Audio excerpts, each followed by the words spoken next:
నీ పేరు? సూర్యకాంతం. నీ భర్తతో విడాకులు ఎందుకు తీసుకుంటున్నావు? నిద్రలో మా పనమ్మాయి పేరు కలవరిస్తున్నాడు. మీ పని మనిషి పేరు? సూర్యకాంతం. ఆమె పేరు కూడా సూర్యకాంతమే అన్నమాట. మరి మిమ్మల్నే తలుచుకున్నాడు అనుకోవచ్చు కదా. నన్ను పేరు పెట్టి పిలిచే ధైర్యం వాడికి ఎక్కడిది? చందు, ఎప్పుడు మీ అబ్బాయిని ఎందుకు ప్రపోజ్ చేస్తారు? అమ్మాయిలు ఎందుకు చేయరు? ఎందుకు చేయరు? అమ్మాయిలు కూడా ప్రపోజ్ చేస్తారు. కాకపోతే వాళ్ళు చేసే వరకు వీళ్ళ కక్కుర్తి తాగదు కదా, వీళ్ళ ఎగబడిపోతా ఉంటారు.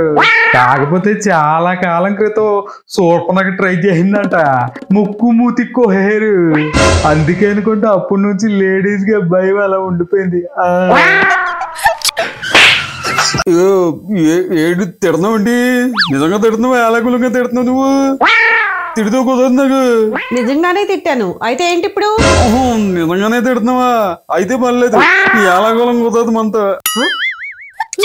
ఏమండి నమస్తే, ఎలా ఉన్నారు? మొన్న జోక్ చదివానండి, అది మీకు చెప్దామని వచ్చాను.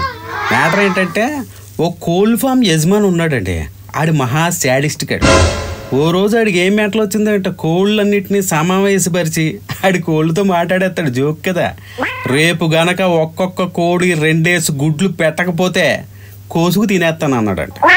దెబ్బకి కోళ్ళన్నీ మెంటలు ఎక్కువ ఏం చేయాలి అర్థం అవక ఇంక ఎలాగోలా కష్టపడి 2 గుడ్లు పెట్టేసింది. ఒక్క కోడి మాత్రం 1 గుడ్డే పెట్టింది. ఇంకంతే, యజమానిగాడి మెంటలు అరికాల్లోంచి మెదల్లోకి వచ్చింది. అనాతాండవం చేసేస్తుంటే ఆ కోడి, అయ్యా నీ మీద భయంతో ఆ 1 గుడ్డైనా పెట్టాను, నిజానికి నేను పుంచుండ్రా బాబు, నన్ను వదిలే అందంట.